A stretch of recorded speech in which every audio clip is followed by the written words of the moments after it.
Good morning प्यारे बच्चों। मैं राम सर, खेर नगर म्यूनसिपल सेकेंडरी स्कूल से। बच्चों, आज हम लोग ज्योमेट्री के क्वेश्चन पेपर के बारे में पढ़ेंगे। इसके पिछले लेक्चरों में भी आप लोगों ने ज्योमेट्री के क्वेश्चन पेपर के बारे में टीचरों ने आपको बताया है। देखिए, मैंने ज्योमेट्री की बुक यहाँ पे आपके सामने रखी है। ये उसके लेसन है टोटल। पहला लेसन है समरूपता, दूसरा पाइथागोरस, तीसरा वृत्त, चौथा भूमिति रचनाएं, पांचवा निर्देशांक भूमिति, छठा त्रिकोणमिति और सातवां महत्व मापन। बच्चों, जिसमें से इस साल के लिए आप लोगों के लिए महत्व मापन ये जो सातवां लेसन है ये पूरी तरह से निकाल दिया गया है। इस साल आप लोग को एग्जाम में नहीं आने वाला है। अब बच रहे हैं 6 लेसन बच्चों। तो 6 लेसन में त्रिकोणमिति में 2 प्रश्न संग्रह है। ओके, 2 एक्सरसाइज है जिसमें से 6.1 आपको आएगा और 6.2 नहीं आएगा। ये भी आपको जानकारी है, ऐसा मैं आशा करता हूँ कि इसमें से भी एक ही एक्सरसाइज आने वाला है 6.1।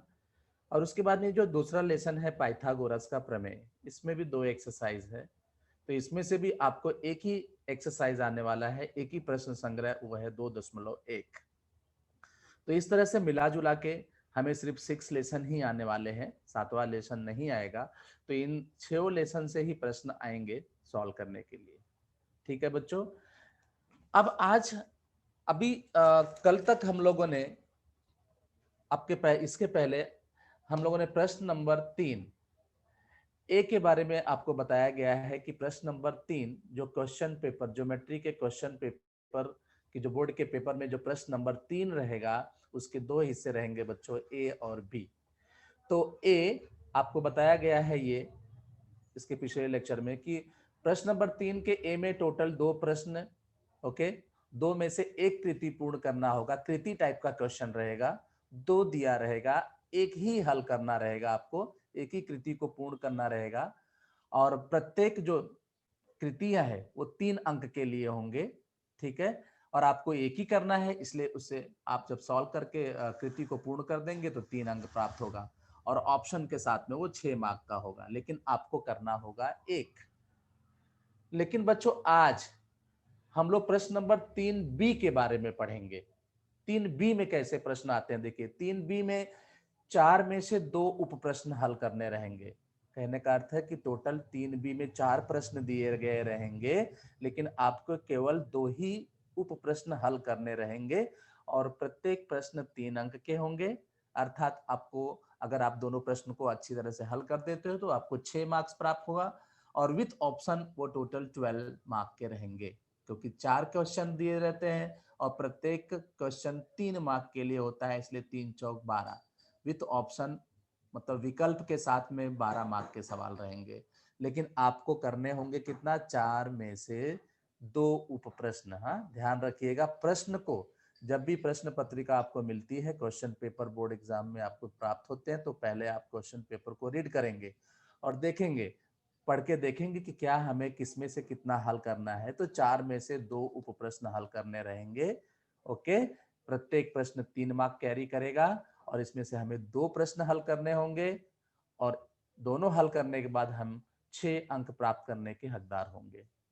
ठीक है बच्चों, तो आज हम लोग प्रश्न नंबर 3 बी, ओके, के बारे में पढ़ाई करने वाले हैं। तो देखते हैं प्रश्न नंबर 3 बी के बारे में। ठीक है बच्चों, जैसा मैंने स्टार्टिंग में ही कहा कि आप लोग प्लीज प्रश्न को जरूर ध्यान से पढ़िए। अब ये देखिए बच्चों, यहाँ पे question number 3 B. Question number 3 B क्या लिखा है, निम्नलिखित प्रश्नों को हल करो, कोई दो, 6 अंक के लिए। ठीक है, निम्नलिखित प्रश्नों को हल करो, कोई दो, 6 अंक के लिए। ओके, मतलब प्रत्येक प्रश्न 3 मार्क के लिए होगा। अब देखिए बच्चों, मैंने जैसे आपको स्टार्टिंग में बताया कि टोटल 7 लेसन थे, एक लेसन पूरी तरह से डिलीट कर दिया गया है इस वर्ष के लिए। तो टोटल हमारे पास 6 लेसन बचते हैं ज्योमेट्री में। तो उन 6 लेसन में से ओके 3 मार्क के कोई 4 सवाल प्रश्न नंबर 3 बी में रहेंगे। तो यहाँ पे देखिए, मैंने प्रत्येक लेसन से एक एक सवाल लेने की कोशिश की है कि किस टाइप के 3 मार्क के सवाल एग्जाम में आ सकते हैं। ओके, तो बिल्कुल आप इसी तरह के सारे सवालों को प्रैक्टिस करते रहेंगे। ओके, और कैसे एग्जाम में उसको लिखना है जिससे हमें 3 मार्क आसानी से हमें प्राप्त हो जाए, उसमें से जरा सा भी मतलब आधा मार्क्स भी हमारा कट ना होने पाए। तो देखिए पहला सवाल है, यहाँ पे ध्यान से देखेंगे। पहला सवाल कैसा मैंने यहाँ पे दिखाया है, क्या लिखा है देखिए। 2 समरूप त्रिभुज हैं, छोटे त्रिभुज की भुजाएं क्रमशः तथा 6 सेमी है, बड़े त्रिभुज की परिमिति 90 सेमी हो, तो बड़े त्रिभुज के भुजाओं की लंबाई ज्ञात करो। ठीक है बच्चों, ये हमारा पहला सवाल है। तो इस टाइप के सवाल आएंगे तो हम कैसे हल करेंगे इसको। फिर से एक बार देख लीजिए कि हमारे पास 2 त्रिभुज दिए गए हैं, एक छोटा त्रिभुज और एक बड़ा त्रिभुज। छोटे त्रिभुज की भुजाएं क्रमशः दी गई हैं 4 सेमी, 5 सेमी और 6 सेमी। बड़े त्रिभुज की परिमिति दी गई है 90 सेमी। अब आप जानते हैं कि परिमिति का क्या अर्थ होता है, ये सब आपको पहले बताया जा चुका है। परिमिति का अर्थ है त्रिभुज की तीनों भुजाओं की लंबाइयों का योग, अर्थात यहाँ पे बड़े त्रिभुज के तीनों भुजाओं की लंबाइयों का योग दे दिया है और उस बड़े त्रिभुज के तीनों भुजाओं की लंबाई हमें निकालनी है। ठीक है बच्चों, तो देखिए इसको हम कैसे सॉल्व करते हैं, कैसे करना चाहिए। तो प्रश्न को हमने अच्छी तरह से पढ़ लिया बच्चों। अब देखिए इसे हमें सॉल्व करना है, हल करना है, तो इसका हम सॉल्यूशन कैसे करेंगे। ठीक है, तो यहाँ पे हम लोग बच्चों देखिए सॉल्व करते समय जरूर यहाँ पे एड्रेस बराबर लिखेंगे। प्रश्न नंबर 3 ओके का बी है और बी का पहला सवाल है। ठीक है, पहला सवाल। क्योंकि बच्चों कभी कभी आप सॉल्व तो अच्छी तरह से कर लेते हो लेकिन क्वेश्चन बराबर नहीं डालते हो, और क्वेश्चन का सब क्वेश्चन कौन सा हल करने जा रहे हो वो भी आप बराबर नहीं डालते हो। आपको ये भी बताया गया कि प्रश्न नंबर 3 बी में टोटल 4 सवाल रहेंगे। ठीक है, 2 ही सवाल हल करने होंगे, और चारों में से ऐसा नहीं है जैसे मैंने भी पहला सवाल हल करना शुरू किया, मैं तो चारों करके आपको दिखाऊंगा अभी, लेकिन उन चारों में से कोई भी सवाल आप पहले जो भी आपको अच्छी तरह से आता है वो आप स्टार्ट कर सकते हो। लेकिन अभी जैसे प्रश्न नंबर 3 बी का आप चौथा सवाल आपको आ रहा है, आसानी से आप चौथा सवाल हल करने जा रहे हैं, तो यहाँ पे आप प्रश्न नंबर मतलब सब प्रश्न नंबर 3 बी का चौथा प्रश्न आप हल करने जा रहे हैं, तो ऐसा लिखिएगा कि प्रश्न नंबर 3 बी का चौथा सवाल है। ठीक है, ये जरूर करिए क्योंकि ये बहुत सारे बच्चे मिस्टेक करते हैं, हम लोग पेपर करेक्शन करते हैं तो हम ये देखते हैं, और इससे क्या होता है जो एग्जामिनर होता है वो इरिटेट होता है, वो ढूंढता है। आप यहाँ पे प्रश्न नंबर लिखे रहते हैं 1 ओके और सॉल्व करते हैं चौथा वाला, तो जो एग्जामिनर होता है वो प्रश्न नंबर 1 को चेक करता है, प्रश्न नंबर 3 बी के एक सब क्वेश्चन को देखता है और इसका सोल्यूशन अलग पाता है। फिर उसको लगता है कि तो प्रश्न नंबर 4 का है और रियली वो 4 का ही रहता है, तो इससे इरिटेशन होता है और इसमें आपके मार्क्स लूज होने की संभावनाएं हो सकते हैं। इसलिए एड्रेस आप जरूर बराबर डालिएगा। तो यहाँ पे देखिए प्रश्न नंबर 3 बी का मैं पहला सवाल हल करने जा रहा हूं, मैं तो मैं पहला सवाल ही लिख रहा हूं। अभी आपने देखा था क्या बच्चों कि 2 त्रिभुज दिए थे, दोनों त्रिभुज समरूप थे और छोटे त्रिभुज की भुजाएं दी गई थी, तो मैं यहाँ पे लिख रहा हूं, मैं देखिए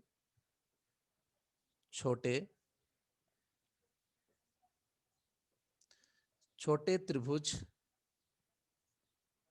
की भुजाएं क्रमशः छोटी त्रिभुज की भुजाएं क्रमशः हमें दी गई थी बच्चों 4 सेमी, 5 सेमी तथा 6 सेमी। ठीक है, ये हमें दी गई है। और बड़े त्रिभुज, एक और त्रिभुज है बड़ा त्रिभुज जिसकी हमें परिमिति दी गई है, लेकिन उसकी तीनों भुजाओं की लंबाई हमें ज्ञात करनी है। ओके, तो यहाँ पे हम मानेंगे कि माना उसके भुजाओं का माप हम मान लेते हैं कि माना बड़े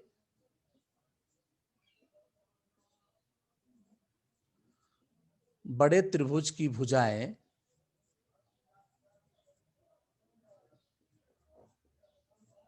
क्रमशः x, y और z है। ठीक है बच्चों, छोटे त्रिभुज की भुजाएं क्रम से दी गई थी वो हमने लिख दिया, और बड़े त्रिभुज की भुजाएं नहीं दी गई थी उनको हमने माना है कि माना पहली भुजा x है, दूसरी y है और तीसरी z है। और यहाँ पे बच्चों जो बड़ा त्रिभुज और छोटा त्रिभुज आपने अभी प्रश्न में देखा, यहाँ पे देखिए कि दोनों त्रिभुज समरूप है, तो यहाँ पे हम लोग लिखेंगे दोनों त्रिभुज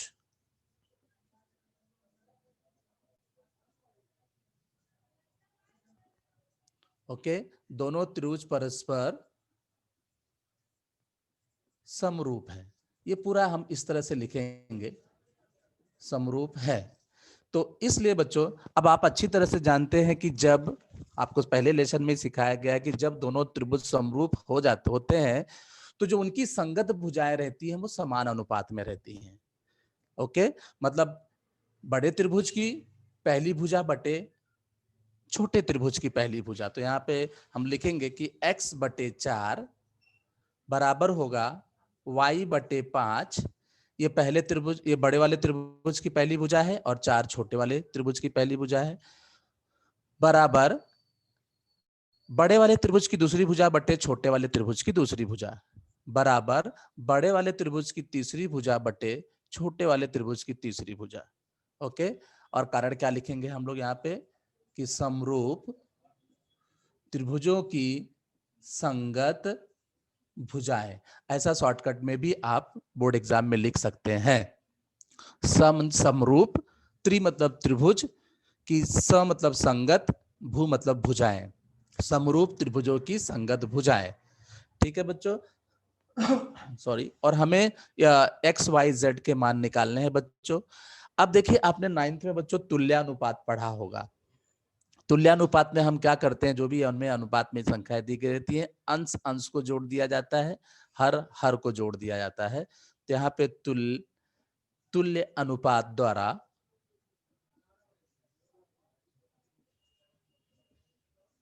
ओके, तुल्य अनुपात द्वारा, तो देखिए हम इसको कैसे कहते हैं, हमारा x बटे 4 बराबर y बटे 5 बराबर z बटे 6 है।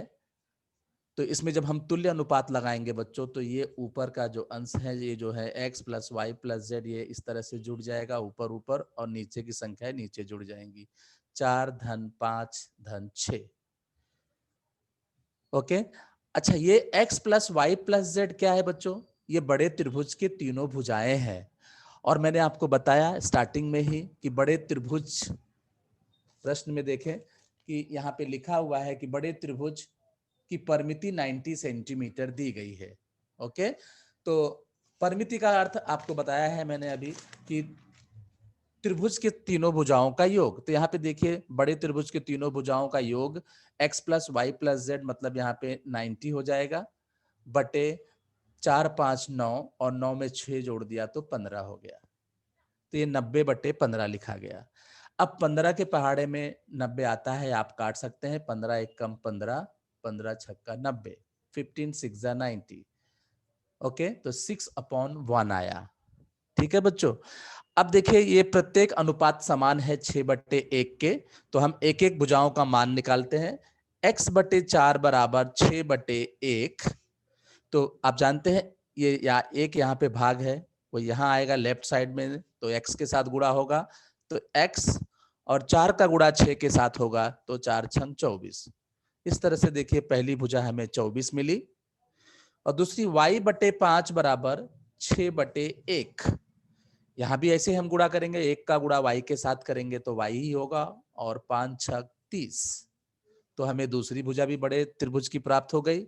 और उसी प्रकार बच्चों तीसरी भुजा z बटे 6 बराबर 6/1, और यहाँ पे भी हम इस तरह से गुणा करेंगे, तो z बराबर 6 6 का 6 6 जा 36। तो इस तरह से देखिए यहाँ पे हमने x के मान भी प्राप्त किए, y के मान भी प्राप्त किए, और z के मान भी प्राप्त किए। अब आप तीनों को ऐड करके देखेंगे तो 90 ही होगा, क्योंकि बड़े त्रिभुज के की जो परिमिति दी गई है वो 90 दी गई है। तो 24 और 30 ये 54 हो गया। 54 में अगर हम 6 ऐड करेंगे तो वो 60 हो जाएगा, और बचा 30, तो 60 प्लस 30 90 हो जाता है। ओके, तो इस तरह से हम यहाँ पे लिखेंगे बच्चों कि इस तरह से बड़े त्रिभुज की भुजाएं, ओके, 24, 30, ओके, सेमी यहां पे लिखेंगे, सेमी मैं लिखना भूल गया, तो सेमी लिख देते हैं, 24 सेमी और 30 सेमी तथा यहाँ पे आएगा 36 सेमी। तो इस तरह से बड़े त्रिभुज के तीनों भुजाओं की लंबाई हमें प्राप्त करनी थी बच्चों, और हमने प्राप्त किया। ध्यान से देख लीजिए, ओके। आप स्क्रीनशॉट लेना चाहें तो भी ले सकते हैं, जिससे आप कोई प्रश्न करे तो मैं उसका आंसर दे सकूं। तो ये पहले चैप्टर से बच्चों ऐसे सवाल, ऐसे 3 मार्क के सवाल आ सकते हैं, ओके। और स्टेप बाय स्टेप हमें इस तरह से करना है जिससे हमारा एक भी मार्क्स या आधा भी मार्क्स लूज ना होने पाए। अब बच्चों हम लोग आगे बढ़ते हैं प्रश्न नंबर 2 की तरफ। 3B का दूसरा सवाल, ओके। तो 3B का दूसरा सवाल मैंने बच्चों सेकंड चैप्टर से लिया हुआ है, ओके। अब ये देखिए सवाल, यहाँ पे ऑलरेडी चित्र बनाया है।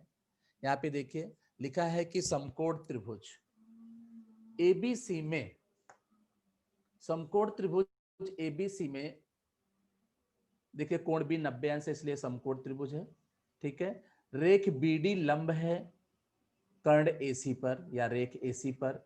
यदि एडी बराबर 4 और डीसी बराबर 9 तो बीडी का मान ज्ञात करो।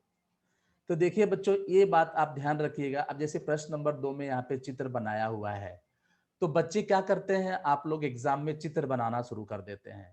ध्यान रखिए, जब भी क्वेश्चन पेपर में चित्र बनाया हो तो आप बिल्कुल चित्र नहीं बनाएंगे। चित्र बनाने में आप समय बिल्कुल वेस्ट नहीं करेंगे, उससे आपको कुछ भी प्राप्त नहीं होने वाला है एक्स्ट्रा मार्क, ओके, बल्कि उल्टा आपका समय व्यर्थ होगा। तो आप बिल्कुल चित्र नहीं बनाएंगे, ओके। जब भी प्रश्न में चित्र बनाया हो तो आप आंसर लिखते समय उसमें चित्र नहीं बनाएंगे आंसर पेपर में, ठीक है। अगर आप बनाते हैं तो आपका मार्क्स नहीं कट होगा, लेकिन आपका समय जाएगा, उसका एक्स्ट्रा बेनिफिट आपको नहीं मिलने वाला है, ओके। तो इसलिए मैं भी चित्र नहीं बनाऊंगा यहाँ पे, क्योंकि चित्र आपको बनाना ही नहीं है। आपके पास बोर्ड एग्जाम में एक लिमिटेड समय मिलता है और उस लिमिटेड समय में ही आपके सारे प्रश्न हल करने होते हैं, ठीक है। तो हम अपने समय को बचाते हुए आगे बढ़ेंगे इस तरह से बोर्ड एग्जाम में भी, तो चित्र नहीं बनाएंगे। अब देखिए यहाँ पे आपने क्या देखा बच्चों, प्रश्न को ध्यान से समझ लीजिए, ये दूसरे चैप्टर से लिया गया है कि एक समकोण त्रिभुज है जिसमें कोण भी 90 अंश है, ठीक है। और समकोण शीर्ष बिंदु से कर्ण पर लंब खींचा गया है जिसका नाम है बीडी और कर्ण है एसी। तो आपको बताया गया होगा सेकंड चैप्टर पढ़ाते समय बच्चों कि जब भी समकोण शीर्ष बिंदु से कर्ण पर लंब रेखा खींची जाती है तो जो रेखाखंड होती है उसे हम ज्यामिति माध्य कहते हैं। अर्थात इस सवाल में हम ज्यामिति माध्य का सूत्र लगाएंगे। ध्यान से सुन लीजिए बच्चों, जब भी किसी समकोण त्रिभुज में समकोण शीर्ष बिंदु से कर्ण पर लंब रेखा खींची जाती है तो ये जो रेखाखंड होती है, ओके, इसे हम ज्यामिति माध्य कहते हैं। और हमें ज्यामिति माध्य का मान चाहिए, ओके, तो हम यहाँ पे ज्यामिति माध्य का सूत्र लगाएंगे।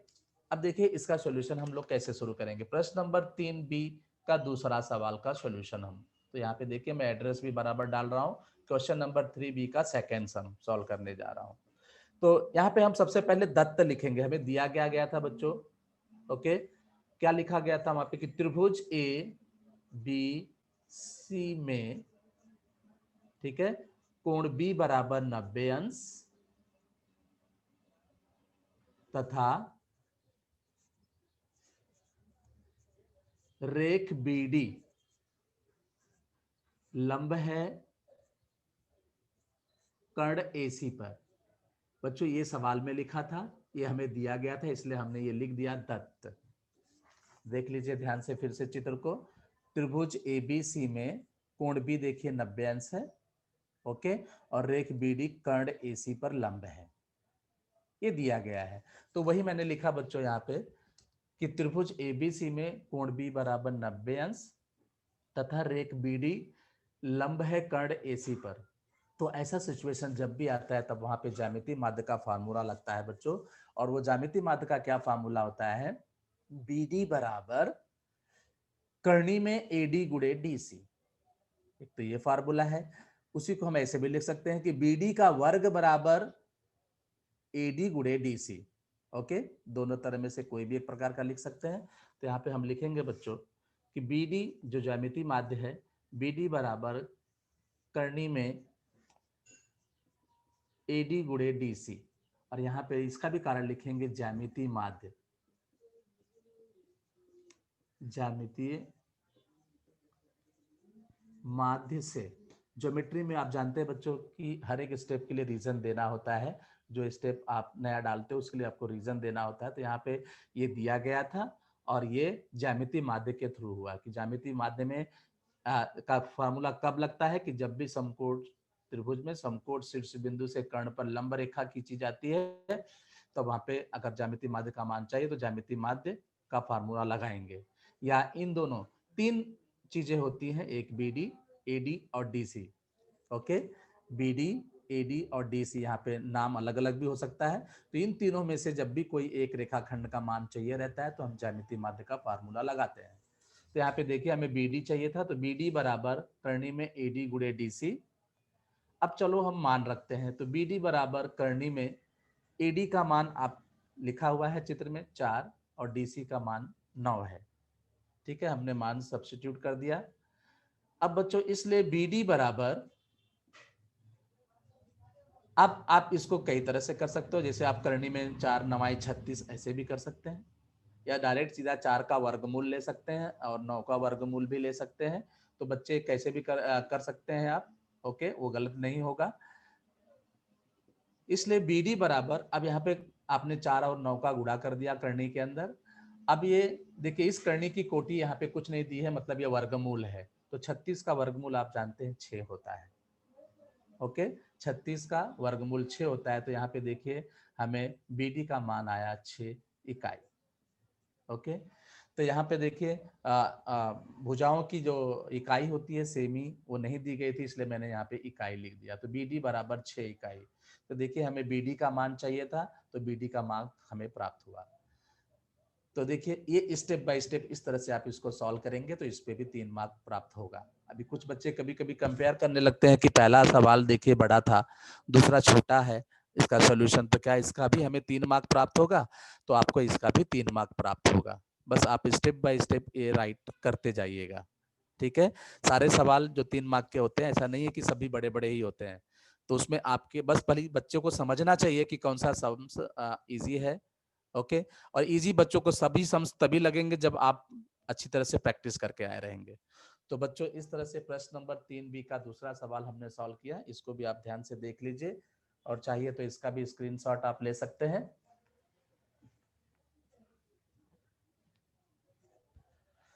अब बच्चों हम लोग प्रश्न नंबर 3 की तरफ चलते हैं। प्रश्न नंबर 3B का तीसरा सवाल। ठीक है, प्रश्न नंबर 3B का तीसरा सवाल देखिए, यहाँ पे चित्र, यहाँ पे भी प्रश्न नंबर 3B के तीसरे सवाल में भी चित्र बना हुआ है। जैसा मैंने कहा कि मैंने अभी 3B के 2 सवाल हल किए बच्चों, लेकिन टोटल 4 सवाल 3B में दिए रहते हैं। मैं चारों हल करूंगा ऐसा मैंने आपको बताया, लेकिन बोर्ड एग्जाम में आपको सिर्फ और सिर्फ 2 ही हल करने होते हैं। ओके, तो अगर आप परफेक्ट श्योर होते हो कि इसमें के 2 सवाल मुझे परफेक्ट आ रहे हैं तो आप 2 सवाल ही करिएगा। तीसरे सवाल को आप चाहिए तो अगर आपको और तीसरा सवाल भी आ रहा है तो आप वो बाद में करिए। ओके, बाद में करिए उसको, यहाँ पे आपको जगह भी छोड़ने की जरूरत नहीं है। आप पीछे भी प्रश्न नंबर 3B का तीसरा सवाल आप आगे भी जाके अगले पेज पे भी हल कर सकते हो। और वो मैं 2 ही इसलिए करने को कह रहा हूँ बच्चों स्टार्टिंग में, क्योंकि आपको और भी प्रश्न हल करने होंगे, इसलिए उसमें समय नहीं खर्च करेंगे। जब 2 ही प्रश्न हल करने हैं तो सिर्फ 2 ही करेंगे यहाँ। लेकिन मैंने आपको दिखानी थी कि कैसे हर लेसन से कैसे कैसे सवाल आपको 3 मार्क के लिए 3B में आ सकते हैं। तो पहले लेसन से एक बताया, एक दूसरे लेसन से, अब तीसरे लेसन से, जो तीसरा लेसन है वृत्त। देखिए यहाँ पे एक वृत्त बनाया गया है बच्चों, यहाँ 2 जीवाएं हैं, एक TS है, ओके, और एक RQ है। देखिए दोनों जीवाएं एक दूसरे को वृत्त के बाएं भाग में प्रतिच्छेदित कर रहे हैं बिंदु P पर। ठीक है, देखिए जीवा TS और जीवा RQ, ये दोनों जीवाएं हैं, और दोनों जीवाएं एक दूसरे को वृत्त के बाएं भाग में एक्सटेंड करने पर बढ़ाने पर एक दूसरे को बाएं भाग वृत्त के बाएं भाग बिंदु P पर प्रतिच्छेदित कर रहे हैं, तो यहाँ पे PS का मान 8 दिया है, PQ का मान 6 दिया है, QR का मान 10 दिया है, तो TS का मान पूछा है बच्चों। ठीक है, बहुत ही सिंपल सा सवाल। आपको ये ध्यान रहना चाहिए कि जब दो जीवाएं एक दूसरे को वृत्त के बाएं भाग में प्रतिच्छेदित करें, ओके, तो जीवाओं के बाह्य प्रतिच्छेदन का प्रमेय लगेगा, और वो क्या होता है बच्चों, PS गुणे PT। ओके, क्या होता है, PS गुणे PT बराबर PQ गुणे PR। ठीक है, अब PS गुणे PT ये लगेगा, और दूसरा PQ, ओके, PQ गुणे QR। तो यहाँ पे सॉरी, PQ गुणे PR। तो PR का मान हमें यहाँ पे नहीं प्राप्त है, तो PR का मान हम प्राप्त करेंगे, क्योंकि PR PQR ये एक रेखीय बिंदु है। ठीक है, PQ और QR को जोड़कर ही PR बना है। तो देखिए, आपने चित्र ध्यान से देख लिया बच्चों, यहाँ पे भी चित्र बनाया हुआ है, तो ये भी आप सॉल्यूशन में प्रश्न को जब हल करेंगे, आंसर पेपर में लिखेंगे बोर्ड एग्जाम में, तो आप चित्र नहीं बनाएंगे। ओके, तो यहाँ पे तीसरे का सॉल्यूशन हम लोग करने जा रहे हैं। तो देखिए, सबसे पहले आपको बताया मैंने कि PR का मान नहीं दिया है, तो PR PQ और QR दोनों को जोड़कर बनेगा। देखिए, हमें PR का मान निकालना है, तो PQ और QR दोनों को हम प्लस कर देंगे यहाँ पे, तो PQ प्लस QR, तो PQ का वैल्यू 6 दिया है और QR का वैल्यू दिया था 10, और दोनों को जोड़ दिया तो हो जाता है 16। ठीक है, तो आपको मैंने क्या फार्मूला बताया बच्चों कि जब दो जीवाएं एक दूसरे को वृत्त के बाएं भाग में प्रतिच्छेदित करें, तो जीवाओं के बाह्य प्रतिच्छेदन का प्रमेय लगेगा। ओके, तो यहाँ पे हम लोग लिखेंगे जीवाओं के बाह्य, ओके, बाह्य प्रतिच्छेदन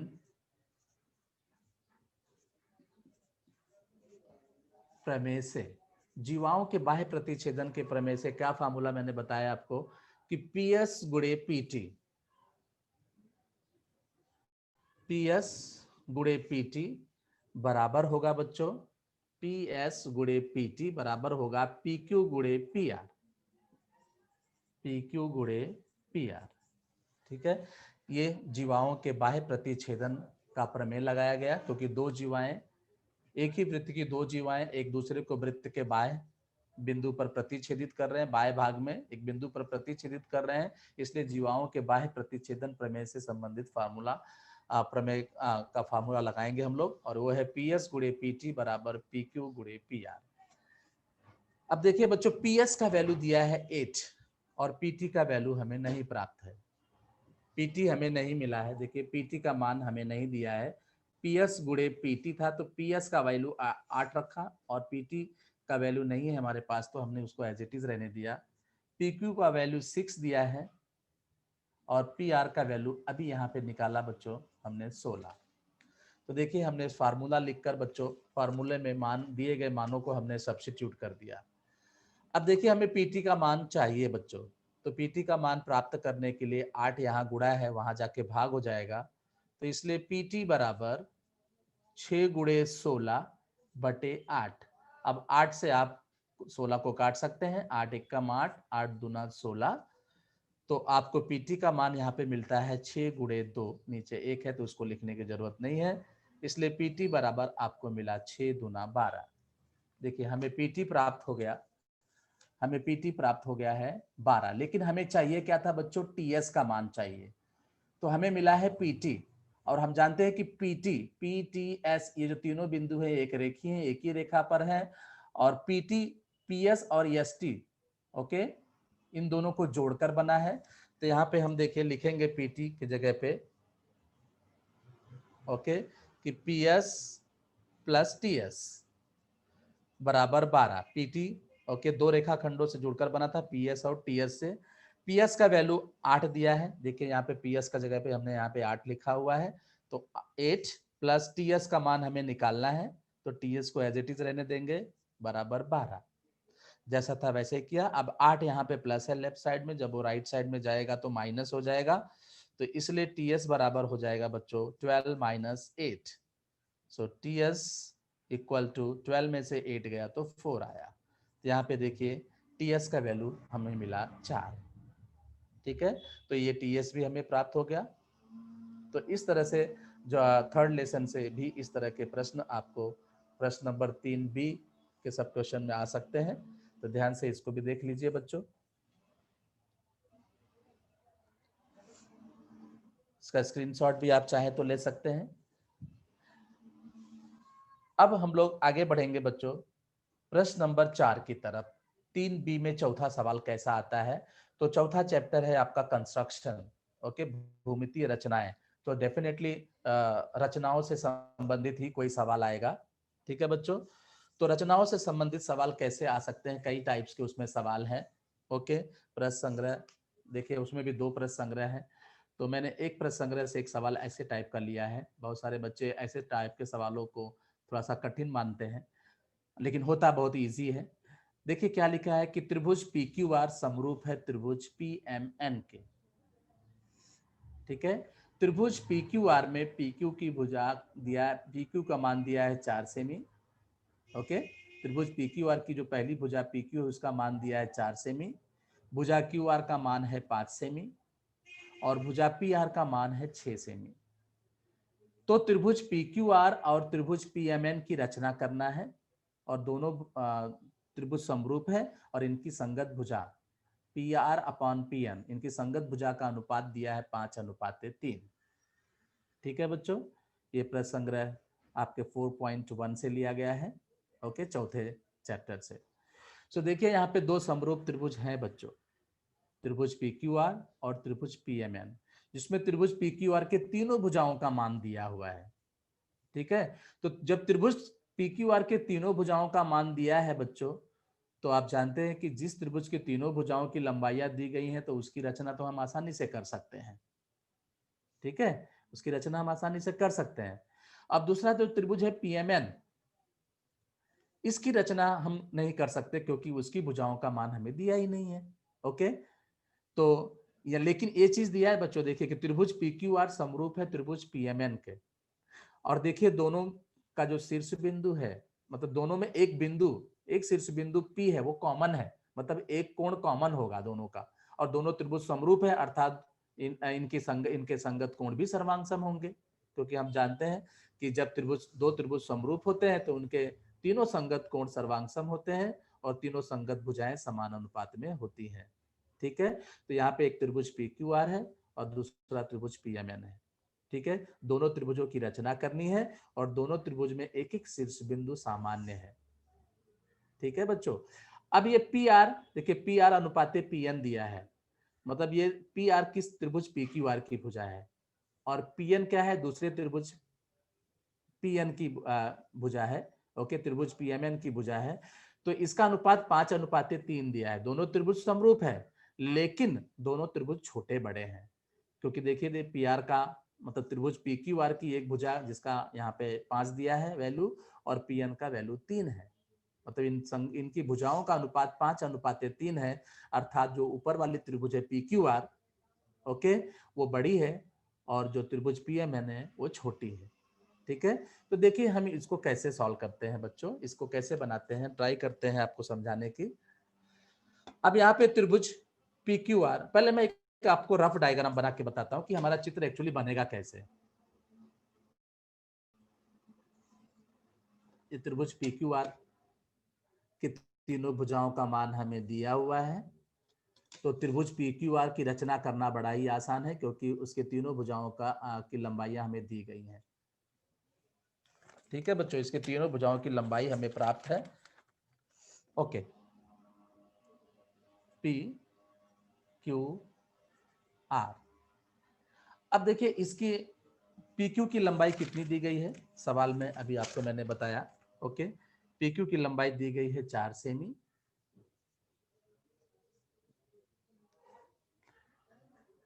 उसके बाद में बच्चों QR की लंबाई दी गई है 5 सेमी, 5 सेमी है, और पी आर की लंबाई हमें इस भुजा की लंबाई दी गई है 6 सेमी। ठीक है, तो इस तरह से हमें भुजाओं की लंबाइयां दी गई हैं। अब देखिए दूसरा त्रिभुज जो है वो है पी एम एन, और जिसका शीर्ष बिंदु P ओके दोनों में है, सामान्य है। तो दूसरा त्रिभुज इस तरह से होगा, यहाँ पे M ओके और यहाँ पे N। अब देखिए त्रिभुज पी क्यू आर में भी P है और त्रिभुज पी एम एन में भी बिंदु P है, दोनों में सामान्य है ये शीर्ष बिंदु। तो इस तरह से हमारी कच्ची आकृति है बच्चों। इसी को ध्यान में रखते हुए हमें फेयर डायग्राम बनाना है, ओके पक्की आकृति बनानी है। तो ये कच्ची आकृति है। देखिए कच्ची, अब हम पक्की आकृति कैसे बनाते हैं। तो देखिए बच्चों सबसे पहले हम लोग पी आर खींचेंगे, ठीक है, जिसका माप दिया है 6 सेंटीमीटर। तो देखिए 6 सेंटीमीटर हम लोग खींचने जा रहे हैं पी आर का मान। मैं यहाँ करता हूँ इसको।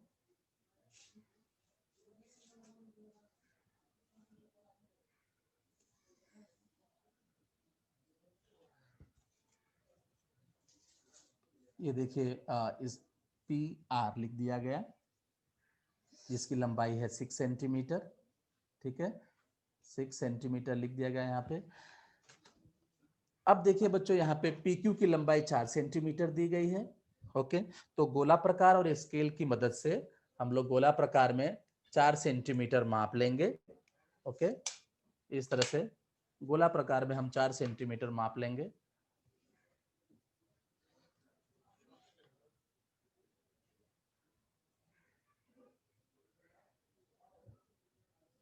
चार सेंटीमीटर हमने मापा बच्चों, तो 4 सेंटीमीटर का हम एक चाप मार देंगे। ओके, यहाँ पे बिंदु पी पर रखकर एक चाप मारेंगे। इस तरह से हमने 4 सेंटीमीटर का एक चाप मारा, बिंदु शीर्ष बिंदु पी पर रखकर, इस तरह से 4 सेंटीमीटर। अब देखिए क्यू आर का मान दिया है 5 सेमी। ओके, क्यू आर का मान 5 दिया है, तो हम 5 सेंटीमीटर स्केल राउंडर में इस तरह से माप लेंगे, 5 सेंटीमीटर।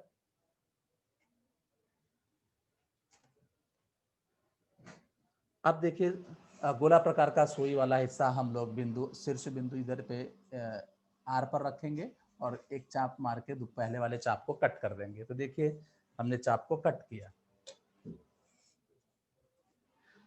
अब देखिए दोनों चाप बच्चों यहाँ पे कट रहे हैं, तो वहां पे हम लोग क्यू लिख देंगे।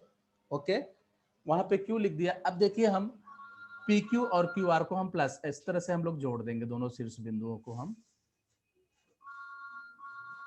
ये देखिए हमने पी क्यू को प्लस जोड़ दिया यहाँ पे। अब क्यू आर को जोड़ रहे हैं।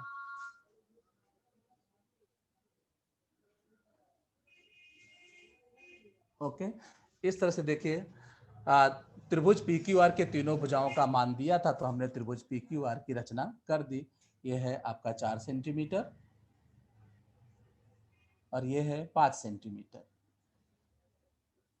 ठीक है बच्चों, अब हमें त्रिभुज पी एम एन की भी रचना करनी है, जो इससे छोटा है। ओके, तो हम अब इसमें क्या करेंगे, शीर्ष बिंदु P से नीचे की तरफ न्यून कोण बनाता हुआ, पी आर से न्यून कोण बनाता हुआ हम एक किरण की इस तरह से खींचेंगे।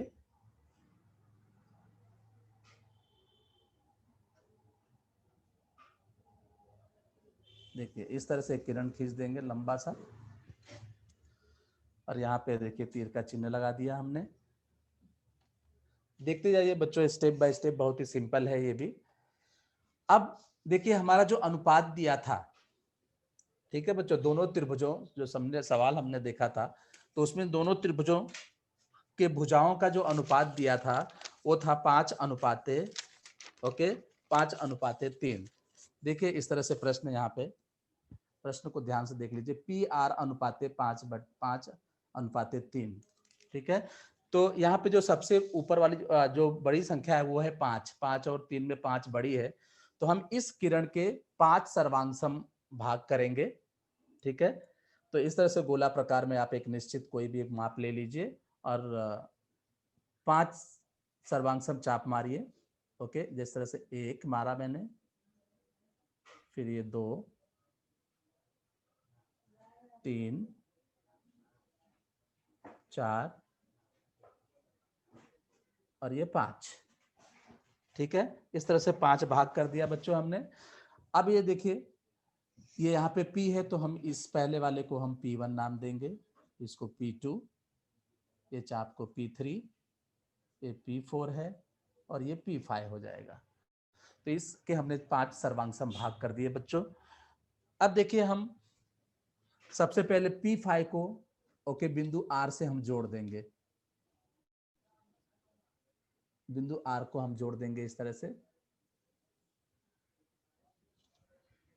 ठीक है, इस तरह से हमने बच्चों P5 को बिंदु R से जोड़ दिया, क्योंकि ये जो दूसरी जो त्रिभुज है वो है PMN, वो छोटी है इससे। अब देखिए, हमें PMN की रचना करनी है, तो कैसे करेंगे हम लोग। अब हमारा दूसरा अनुपात है ये 5:3 था, तो हमने 5 का किया 3। तीसरा जो P3 है, यहाँ से हम इस P5R जो है इसके समानांतर हम लोग एक रेखाखंड खींचेंगे। ओके, तो इस रेखाखंड के समानांतर हम P3 से रेखाखंड खींचेंगे, तो किस तरह से खींचेंगे। देखिए, सबसे पहले यहाँ पे आप एक निश्चित कुछ भी एक चाप ले लेंगे, ओके, कितना भी, और इधर पे P5 पे आप रख के आप एक चाप मारेंगे। इस तरह से चाप मारेंगे कि वो इस रेखाखंड को भी कट करे और इसे भी कट करे। ठीक है, अब उतना ही चाप आप P3 पे रखिए, P3 पे रखकर मारेंगे उतना ही चाप, सर्वांगसम चाप। ओके, तो इस तरह से जितना मैंने P5 पर रखकर चाप मारा बच्चों, उसी उतना ही मैंने P3 पर भी रख के मारा। अब देखिए, यहाँ पे ये जो P5 पर रखकर हमने जो चाप मारा था, वो यहाँ पे रेखाखंड को इस कट कर रहा है, तो हम ये माप लेंगे, यहाँ तक की दूरी ले लेंगे इस तरह से। एग्जैक्टली कितनी दूरी है, यहाँ तक इतनी है, तो ये यहाँ पे रखकर P3 पर रखकर, देखिए P3 से हमें सर्वांग समानांतर रेखा इसके खींचनी है। तो यहाँ पे देखिए, ये जो चाप हमने P3 पर रखकर मारा है वो यहाँ पे रेखाखंड को कट कर रही है, तो हम यहाँ पर रखकर इसको इस तरह से इसे कट कर देंगे। ठीक है, तो यहाँ पे हमें एक बिंदु प्राप्त होता है जहाँ पे दोनों रेखाखंड कट हुए हैं। फिर से एक बार देख लीजिए बच्चों, हमने एक निश्चित चाप लिया, वो P5 पर रखकर हमने इस तरह से एक चाप मारा, जो इस रेखाखंड और इस रेखाखंड को यहाँ पे दो अलग अलग बिंदुओं पर प्रतिच्छेदित कर रही है। फिर उतना ही चाप सेम हम P3 पर रखकर खींच रहे हैं। उसके बाद में हमने ये दोनों ओके यहाँ से लेके यहाँ तक का दूरी निश्चित माप लिया और यहाँ पर रखकर हमने एक चाप मार दिया। ठीक है, अब हम P3 को और इस बिंदु को जोड़ता हुआ एक रेखाखंड खींच देंगे।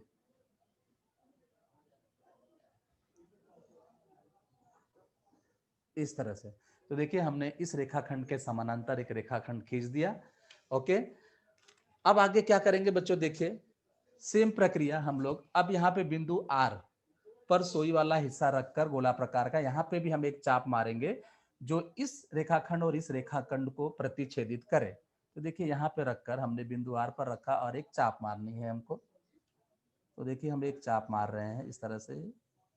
ओके, समझ में आया बच्चों। अब उतना ही हम लोग यहाँ पे रखकर ये जो हमने इस रेखाखंड की जो समानांतर रेखा खींची है, ये जो यहाँ पे है, यहाँ पे इस बिंदु पर रखकर हम यहाँ पे एक चाप मारेंगे उतना ही सेम।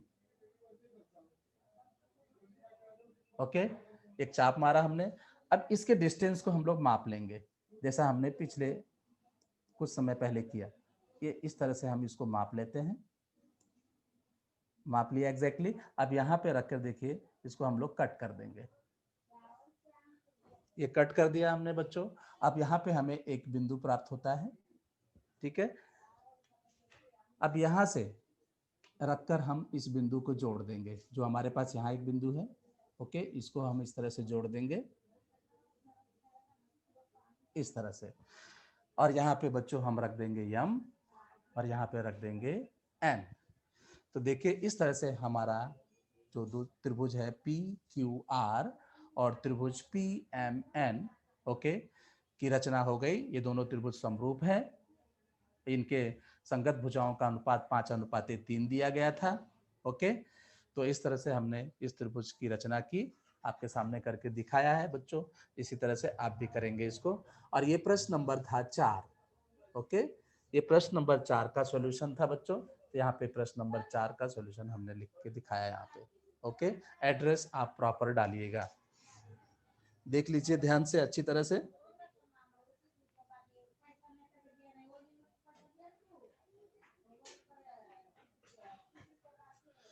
ओके, अब इस तरह से हमने बच्चों यहाँ पे 4 सवाल आपको बताए। प्रश्न नंबर 3 में टोटल 4 सवाल दिए गए रहते हैं, ठीक है, और 4 में से सिर्फ 2 करने रहते हैं। इसमें बच्चों आपको सिद्ध करने वाले सवाल भी आ सकते हैं। प्रश्न नंबर 3B में ओके, सिद्ध करने वाले सवाल भी आ सकते हैं, ठीक है। तो सिद्ध करने वाले सवाल भी आएंगे, उस टाइप के भी अगर सवाल आते हैं तो उसको भी आपको हल करना रहेगा। तो मैं ये टोटल 4 चैप्टर से मैंने 4 सवाल लिए थे। ओके, अब मैं 5वें चैप्टर से भी सवाल ले रहा हूं बच्चों। अब जैसे एक छठा चैप्टर है त्रिकोणमिति। ओके, तो ये सिद्ध करने वाला कोई सवाल रहेगा तो उसको भी मतलब आता है, तो अब इस तरह से भी आ सकता है। देखिए, सिद्ध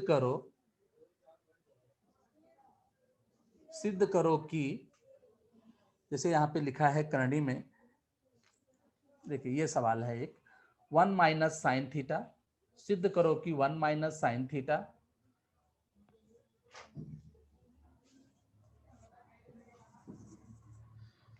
सिद्ध करो कि करणी के अंदर देखिए 1 minus sine theta upon 1 plus sine theta is equal to sec theta minus tan theta. Okay बच्चों, बिल्कुल कंफ्यूज मत होइए। टोटल प्रश्न नंबर 3B में 4 ही सवाल आते हैं, 4 में से 2 हल करने रहते हैं। मैंने 4 सवाल किए, ये मैं आगे के चैप्टर को कवर कर रहा हूं। मैं बता रहा, मैंने क्या बताया कि इसमें सिद्ध करने वाले भी सवाल आ सकते हैं। तो इस तरह से सिद्ध करने वाला भी सवाल आपको आ सकता है। वो चारों में से कोई एक सवाल इस तरह का भी हो सकता है इस लेसन से, ट्रिग्नोमेट्री, त्रिकोणमिति से। तो जैसे करणी में 1 माइनस साइन थीटा बट्टे 1 प्लस साइन थीटा बराबर सिद्ध करना है sec theta minus tan theta होना चाहिए। ओके, तो इस तरह से सवाल इसके हो सकते हैं।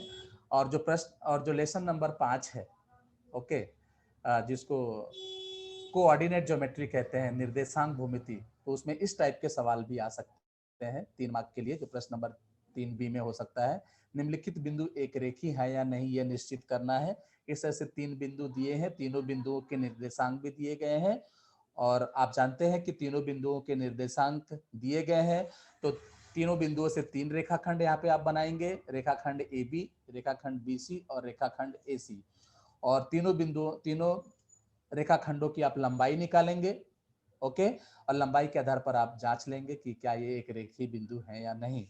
क्यों? क्योंकि जब तीनों रेखाखंडों की लंबाई आ जाएगी तो जो सबसे बड़े वाले रेखाखंड की लंबाई होगी बच्चों, जो सबसे बड़े वाले रेखाखंड की लंबाई होगी वो बराबर होना चाहिए बाकी 2 रेखाखंडों के योगफल के। अगर वो बराबर हो जाता है तो तीनों बिंदु एक रेखीय बिंदु होंगे। अगर वो बराबर नहीं होते हैं, मतलब बड़े रेखाखंड की लंबाई अन्य 2 छोटे रेखाखंडों के लंबाइयों के योगफल के बराबर नहीं होता है, तो वो तीनों बिंदु एक रेखीय बिंदु नहीं होंगे। ओके, तो इस तरह से बहुत ही सिंपल सा सवाल है ये। ओके, तो इस तरह से हमने बच्चों प्रश्न नंबर 3B के प्रश्नों को कैसे एग्जाम में सॉल्व करना है और ये कैसे आते हैं, ये मैंने आपको बताया। अब बच्चों किसी को किसी प्रकार का कोई डाउट है तो आप पूछ सकते हैं। हाँ बच्चों, इस टॉपिक से संबंधित अगर कोई क्वेश्चन है तो आप लोग अपना हैंड राइज कीजिए, हाथ ऊपर कीजिए। आप क्या पूछो बेटा, पूजा पूछो।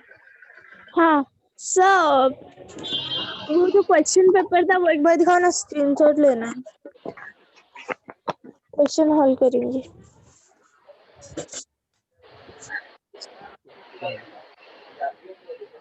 दिख रहा है बच्चों? देख लीजिए ध्यान से।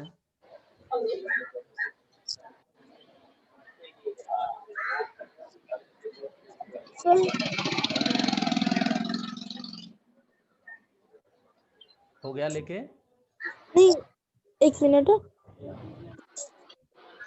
हाँ हो गया। ओके, और किसी को कोई प्रश्न? अमन पूछो बेटा, अमन, अमन पूछो। अमन क्वेश्चन पूछो, हाथ ऊपर किया है। अमन, अमन अपना माइक ऑन करो।